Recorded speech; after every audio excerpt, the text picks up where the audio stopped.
What dark secrets lurk behind Hollywood's golden facade? While cameras captured glamour, off-screen dramas revealed a twisted underbelly few ever witnessed. The system protected its kings and queens at all costs, leaving victims voiceless. These aren't rumors or exaggerations.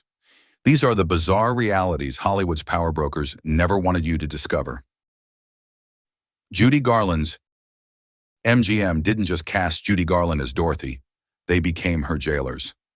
At just 16 years old, the studio deemed her too chubby and enforced a brutal regimen that would destroy her health forever. Studio executives restricted her to chicken broth, black coffee, and cigarettes, complemented by amphetamine pills to keep her energetic through grueling 18-hour shoots. The cruelty went beyond mere suggestions. MGM assigned handlers to monitor Garland around the clock, snatching food from her hands if she dared eat anything substantial. Studio head Louis B. Mayer personally referred to her as "my little hunchback," crushing her self-esteem while demanding perfection under impossible conditions. During the Wizard of Oz filming, costume designers cinched her already thin frame into painful corsets that left welts and bruising. The iconic blue gingham dress hid the physical evidence of her suffering, while audiences marveled at her seemingly effortless performance. One crew member later confessed, "We watched her deteriorate before our eyes, but nobody dared speak up against the system. The damage proved irreversible. Her childhood substance dependency spiraled into lifelong addiction issues. Despite multiple rehabilitation attempts, the psychological wounds of being told she was never good enough in her natural form haunted her until her death at 47. Her brilliant career came with a devastating personal cost, revealing how Hollywood's dream factory operated more like a nightmare assembly line for its young stars. The Technicolor torture chamber. The Wizard of Oz dazzled audiences with revolutionary color, but creating that magical world meant subjecting actors to conditions that today would trigger immediate safety shutdowns. The early Technicolor process demanded blazing hot arc lamps that pushed set temperatures above 100-degree Fahrenheit, causing several extras to collapse mid-scene. The makeup required for Technicolor was essentially industrial-grade paint, not cosmetics. Each morning, actors endured hours of application with chemicals so harsh they caused rashes, eye infections, and permanent skin damage. Removing it required solvents that left their skin raw and bleeding. One makeup artist compared it to watching people being slowly poisoned for art. Buddy Ebsen, originally cast as the Tin Man, nearly died when aluminum dust from his silver makeup entered his lungs, causing them to collapse. He spent weeks in an oxygen tent fighting for his life. Jack Haley, his replacement, fared only slightly better with a reformulated makeup that still left him with severe eye infections. Margaret Hamilton suffered second-degree burns when her green copper-based makeup seeped into wounds after a pyrotechnic stunt went wrong. Studio documentation revealed that actors signed Technicolor health waivers, acknowledging risks including temporary blindness, heat exhaustion, and chemical burns. Between takes, crew members dumped ice water over performers just to prevent fainting. Director Victor Fleming once remarked, "We're making movie history, but we might be killing our cast to do it." The most disturbing truth? MGM knew these dangers and pushed forward anyway, calculating that the spectacle would be worth whatever human cost was required. Clark Gable's $60,000 secret smile. Hollywood's undisputed king hid a royal secret behind his trademark grin. By the time Clark Gable melted hearts in Gone with the Wind, his iconic smile was entirely fake. The leading man who defined masculine perfection had lost most of his teeth by age 32 due to a combination of gum disease and poor dental work. MGM executives panicked when they realized their greatest asset had a dental disaster. They commissioned custom dentures, costing what would now be $60,000, requiring multiple surgeries and fittings. Studio documents reveal Gable endured excruciating pain during the transition, often filming through tears while maintaining his suave persona. One production assistant recalled, "He'd take out the dentures between scenes and his whole face would collapse. Then they'd call action. He'd pop them back in and instantly transform." The dentures created constant problems. Co-stars regularly complained about his chronic bad breath, a combination of the dental prosthetics and his chain smoking. Vivien Leigh reportedly requested fewer kissing scenes during Gone with the Wind due to the smell, though publicly she praised his romantic prowess. Director Victor Fleming installed an elaborate signal system allowing Gable to discreetly indicate when he needed pain breaks. Studio publicists crafted elaborate stories about Gable's natural good looks, while simultaneously threatening legal action against anyone who mentioned his dental issues. When a newspaper hinted at the truth, MGM had the story killed within hours. The studio's obsession with maintaining his perfect image mirrors Hollywood's broader illusion, where the line between the actor and their manufactured persona became increasingly blurred.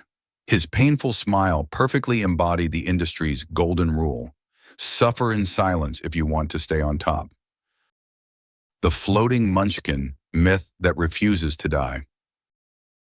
One of Hollywood's most persistent urban legends claims a munchkin actor from The Wizard of Oz committed suicide on set, and the tragic event was accidentally captured in the final film. According to the myth, during the scene where Dorothy Scarecrow and Tin Man skip down the yellow brick road singing, "We're off to see the wizard," a small dark figure can be seen swinging from a tree in the background. This grim tale went viral before viral was even a concept. The rumor exploded when VHS copies allowed viewers to pause and examine scenes frame by frame. College dorms across America held viewing parties specifically to spot the hanging munchkin. The story grew so pervasive that even Hollywood tour guides began including it in their repertoire, pointing to specific timestamps where the alleged tragedy could be observed. The truth is far less macabre but bizarre in its own right.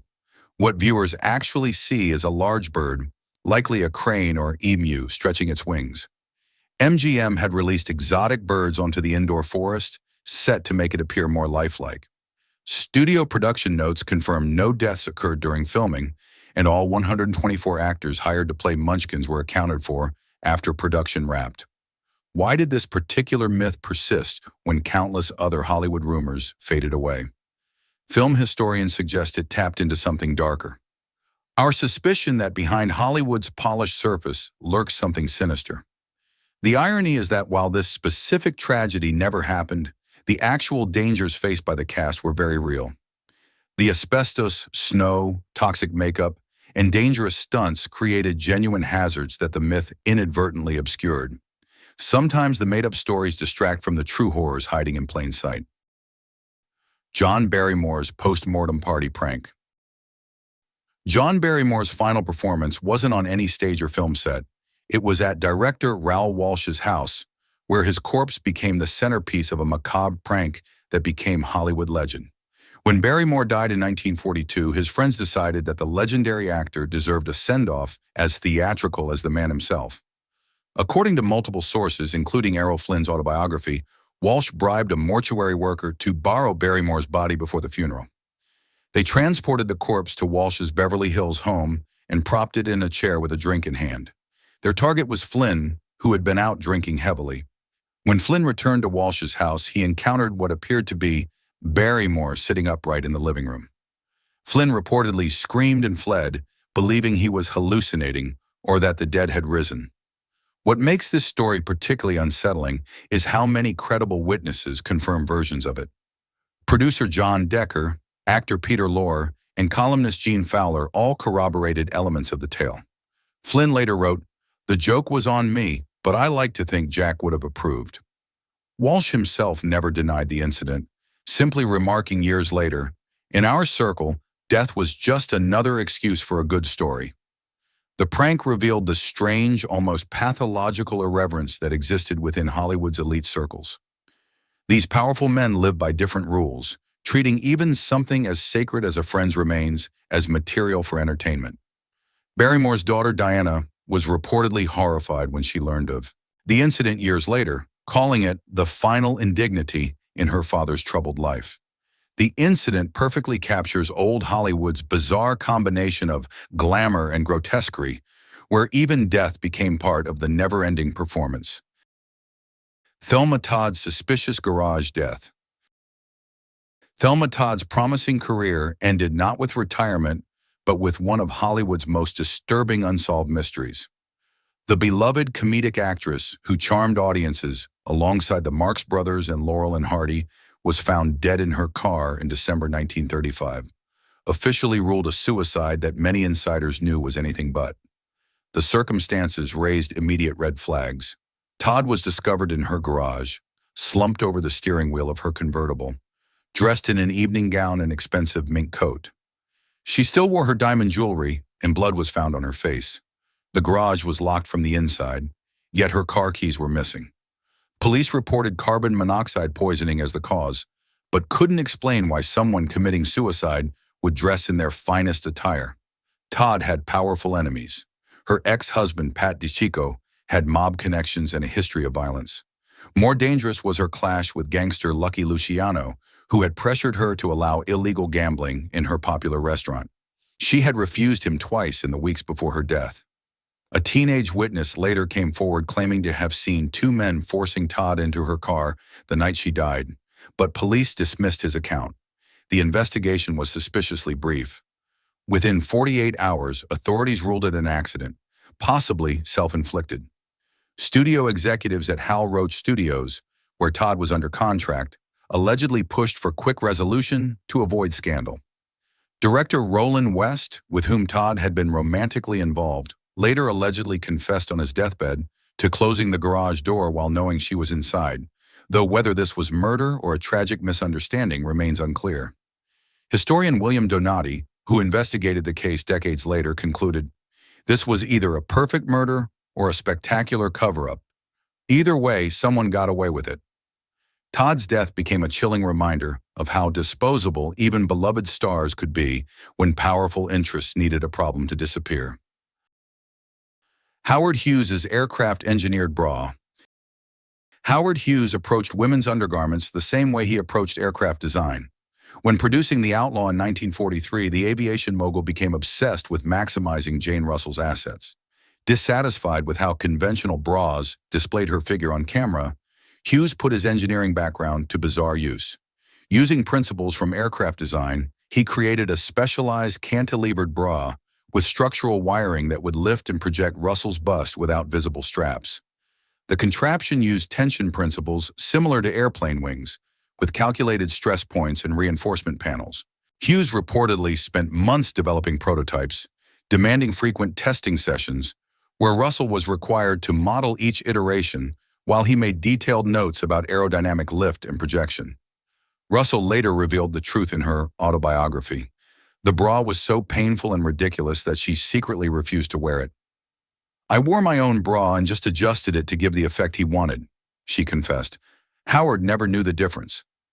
During filming, she would pretend to make the adjustments he demanded, then continue wearing her regular undergarments.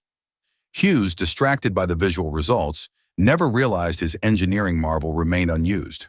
His fixation extended beyond Russell. As owner of RKO Pictures, Hughes maintained detailed files on every contract actress's measurements, which he monitored obsessively. Women were sometimes cast or dropped based solely on changes to their figures. One executive assistant claimed Hughes required weekly updated measurements from the wardrobe department, which he would analyze like flight test data. The bizarre engineering project perfectly captured Hughes's deteriorating mental state, where his genius for mechanical design became increasingly entwined with his personal obsessions, creating a legacy as strange as it was troubling. George Reeves's mysterious suicide. George Reeves was bulletproof on screen as Superman, but surprisingly vulnerable in his Beverly Hills home, where he died from a gunshot wound to the head in 1959. While officially ruled a suicide, the circumstances were so suspicious that conspiracy theories persist decades later. The official version raised immediate questions. Reeves was found upstairs in his bedroom by his fiancée, Leonore Lemon, and several guests who had been partying downstairs. According to Lemon, Reeves had gone to bed while the others continued drinking. Moments later, they heard a gunshot. Their response was bizarre. Rather than rushing upstairs immediately, they waited over 45 minutes before calling police. By then, crucial evidence had potentially been compromised. Physical evidence contradicted the suicide narrative. Reeves' body showed unexplained bruising, inconsistent with self-harm. The gun found near his body had no fingerprints on it, not even Reeves'. Most tellingly, the bullet casing was found underneath his body, a physical impossibility if he had shot himself while already lying down. Multiple witnesses reported that evidence appeared to have been moved or arranged after death. Reeves had powerful enemies, most notably Eddie Mannix, an MGM executive with reported mafia connections. Reeves had been involved in a long-term relationship with Mannix's wife, Toni. When Reeves ended the affair to pursue his relationship with Lemon, threats allegedly followed. A former detective who reviewed the case noted, "This had all the hallmarks of a professional cleanup job." Despite public outcry and demands from Reeves's mother for further investigation, the LAPD closed the case quickly. Jack Larson, who played Jimmy Olsen on the Superman series, later stated, "Nobody who knew George believed it was suicide. He had just signed a new contract and was planning his wedding. The George I knew was looking forward to his future." The case remains one of Hollywood's most disturbing examples of how power and connections could potentially shield even the most serious crimes from proper investigation. Marlene Dietrich's lighting contract clause. Marlene Dietrich wasn't just a star, she was a master lighting technician who controlled her image with scientific precision. While other actresses relied on cinematographers to make them look good, Dietrich took matters into her own hands with the most unusual contract clause in Hollywood history. Dietrich demanded and received complete control over how she was lit in every film. Her contract stipulated that she could approve not only the cinematographer, but also supervise the actual lighting setup for her close-ups. She learned the technical craft from legendary cinematographer Lee Garmes and director Joseph von Sternberg, who taught her how shadows, diffusion, and angles could transform features. From that point on, studios had to accommodate her unprecedented technical demands. On set, Dietrich carried a small mirror to check light placement from every angle. She insisted on her key light being positioned precisely at 45 degrees above and slightly to the side of her face, creating what became known as Dietrich lighting. When filming Destry Rides Again, she clashed so frequently with the studio lighting technicians that she effectively took over part of the cinematography process. Her personal lighting technician, Gene Cornman, traveled with her to every shoot, an expense studios grudgingly covered. Directors often complained about her technical interference. Billy Wilder once remarked, "With Marlene, you don't direct, you negotiate." However, the results were undeniable. At 50, she still looked ethereal on screen, while contemporaries appeared their age or older. Film historian David Thompson noted, "Dietrich understood that in Hollywood, image was currency, and she controlled hers like a banker guards gold." Her lighting obsession wasn't mere vanity. It was a shrewd business strategy from a woman who realized that in a visual medium, controlling the light meant controlling her career longevity. Tallulah Bankhead's underwear rebellion. Tallulah Bankhead didn't just break Hollywood's rules. She incinerated them with a combination of Southern aristocratic breeding and shocking behavior that left even hardened industry veterans speechless. Her most infamous moment came during the filming of Alfred Hitchcock's Lifeboat in 1944, where she staged perhaps the most brazen act of defiance against studio decorum in Hollywood history. The film required Bankhead to climb up and down a ladder in the cramped lifeboat set while wearing a skirt. Studio executives demanded she wear underwear during these scenes to maintain propriety. Bankhead, famous for her libertine attitudes, simply refused. When a crew member complained that the camera operator could see everything during ladder scenes, she delivered what became one of Hollywood's most legendary retorts. "Darling, I don't wear underwear, and if you see anything you haven't seen before, just throw a net over it." Hitchcock, known for his controlled demeanor, was reportedly so flustered he had to leave the set.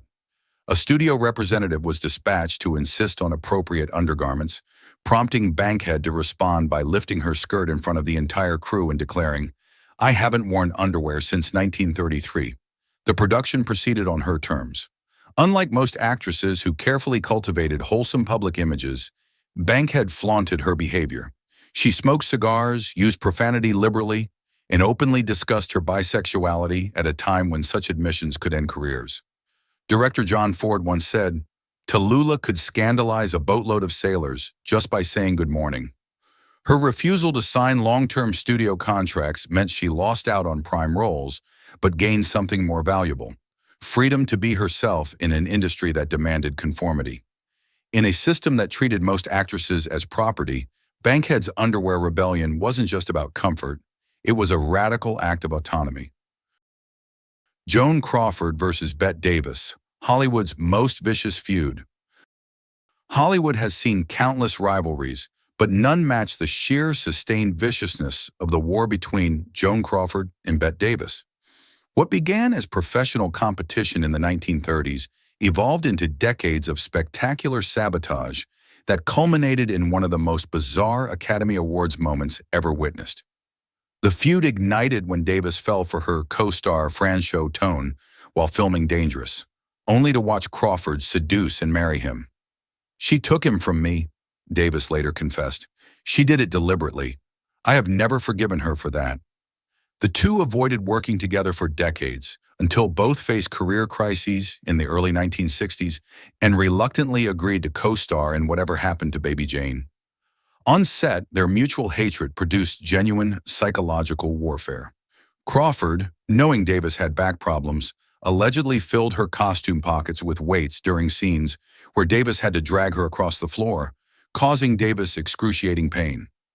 Davis retaliated by installing a Coca-Cola vending machine on set specifically because Crawford was married to Pepsi's CEO.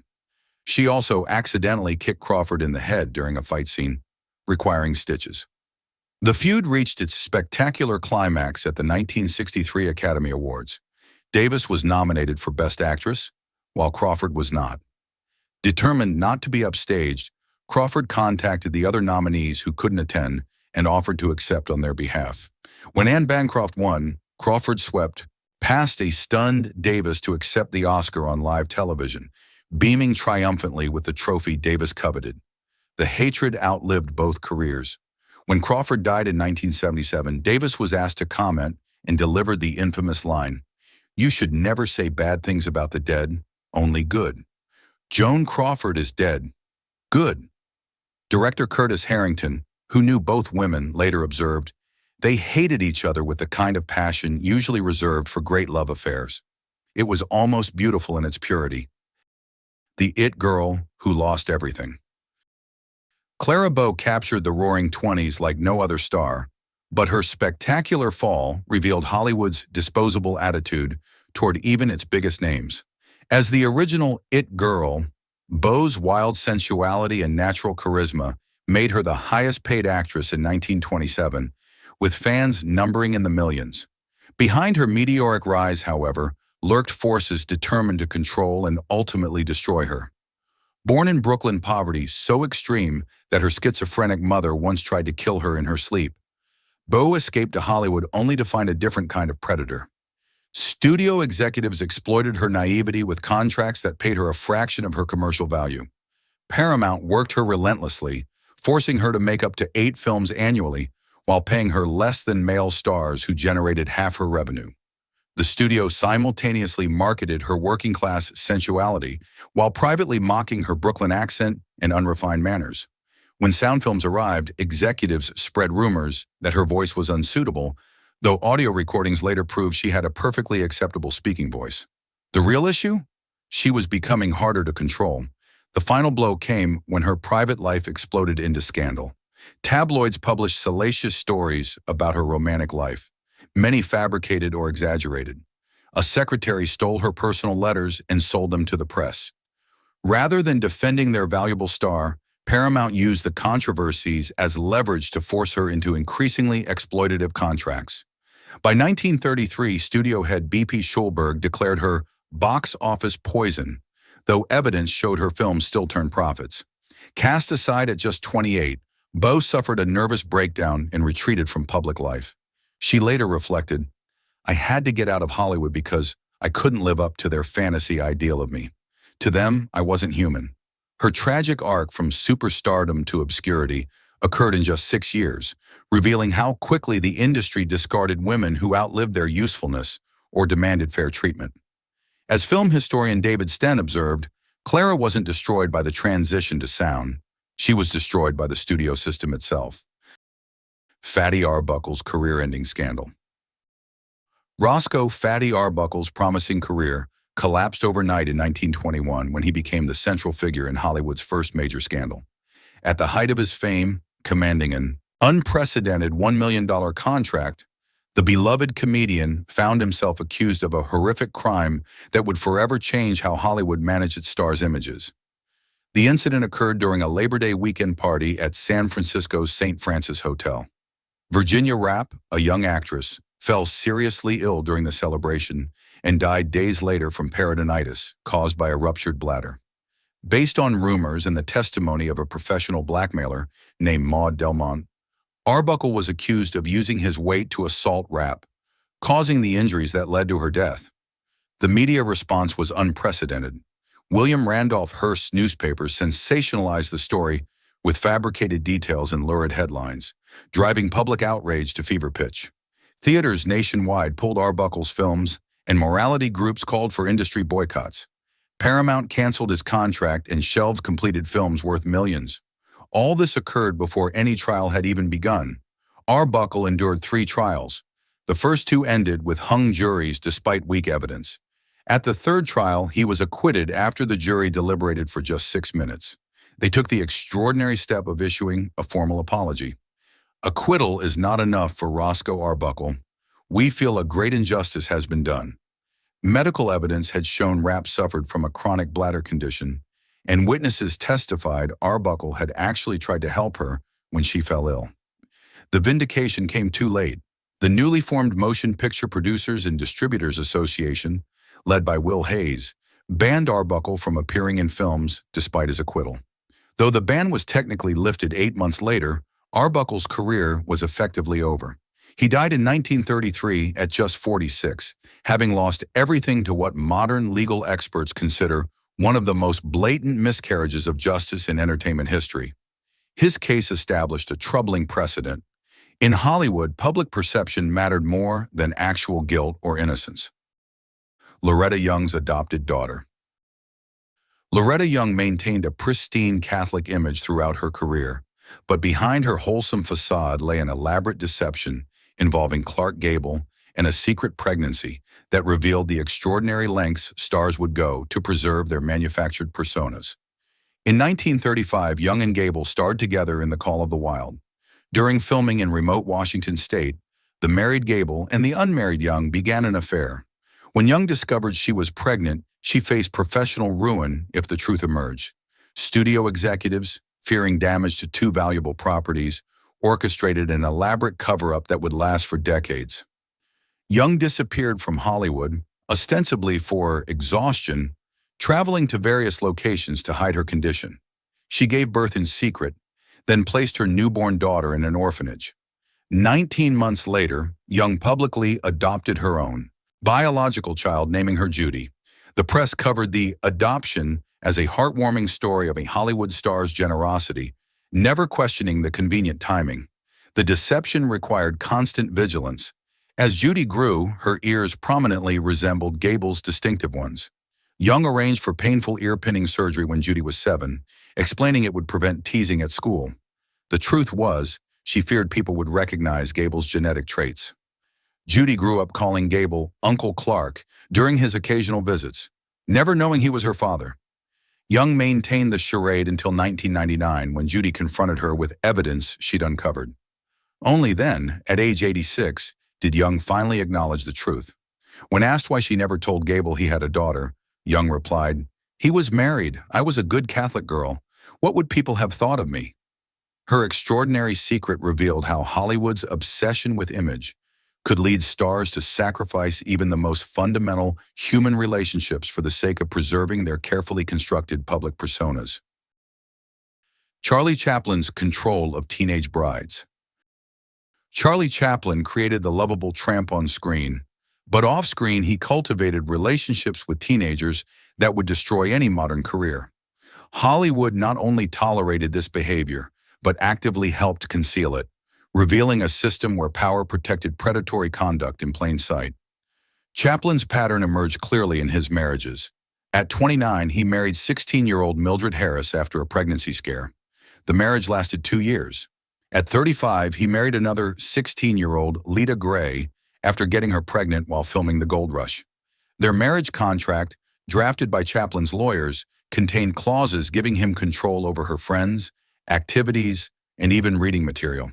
When she filed for divorce, her complaint detailed controlling behavior and demands that violated California law.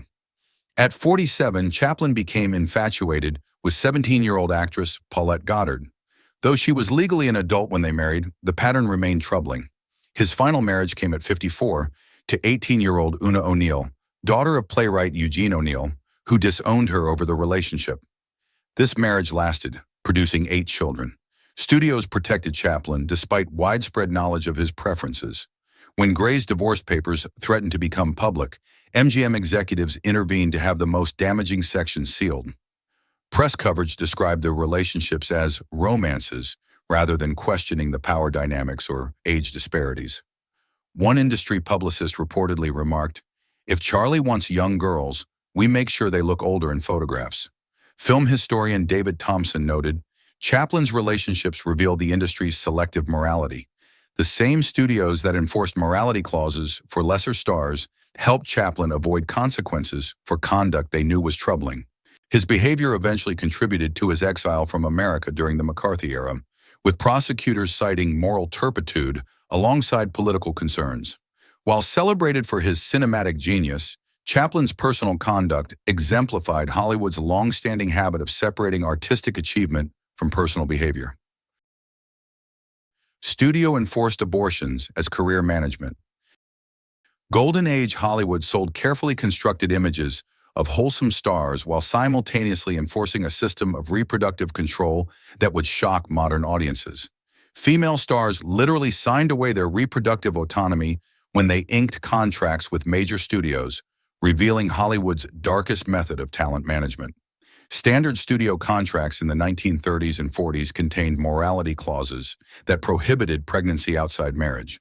For married actresses, pregnancies required studio approval based on career timing. When unauthorized pregnancies occurred, studio fixers stepped in with a standard procedure designed to protect their investment. Stars as prominent as Judy Garland, Bette Davis, and Jean Harlow reportedly underwent studio-arranged terminations presented as necessary for their careers. MGM maintained a network of discreet doctors and private facilities specifically for handling these situations. Studio head Louis B. Mayer's personal physician performed many of these procedures, ensuring secrecy and deniability. One studio nurse later revealed, "It was so routine we had a recovery room nicknamed the repair shop, where girls would rest before being sent home or back to set." The coercion was often explicit. When rising star Dorothy Dandridge became pregnant while under contract, her studio executive allegedly told her, "You have a choice, the baby or your career." For women who refused, studios had other methods. Some were blacklisted, others were assigned punishing work schedules designed to induce miscarriages naturally. Actress Jeanette MacDonald collapsed on set after MGM deliberately scheduled her for exhausting dance sequences, despite knowing she was trying to maintain a pregnancy. The most disturbing aspect was the industry's calculated hypocrisy. These same studios produced films glorifying motherhood and family values while denying these same possibilities to the women they employed. Film historian Carrie Beauchamp observed, Hollywood created an impossible contradiction for its female stars. They were sold as ideals of womanhood while being denied the most basic female autonomy. This system of reproductive control remained Hollywood's most closely guarded management practice until the studio systems collapsed in the 1950s. What shocks you most about these revelations? The forced starvation of child stars? The control of women's bodies? Or the fact that we still celebrate the movies these broken systems produced? Comment below with which story you found most disturbing, and tell us, knowing what we know now, should we view these classic films differently, or can we separate art from the troubling conditions that created it?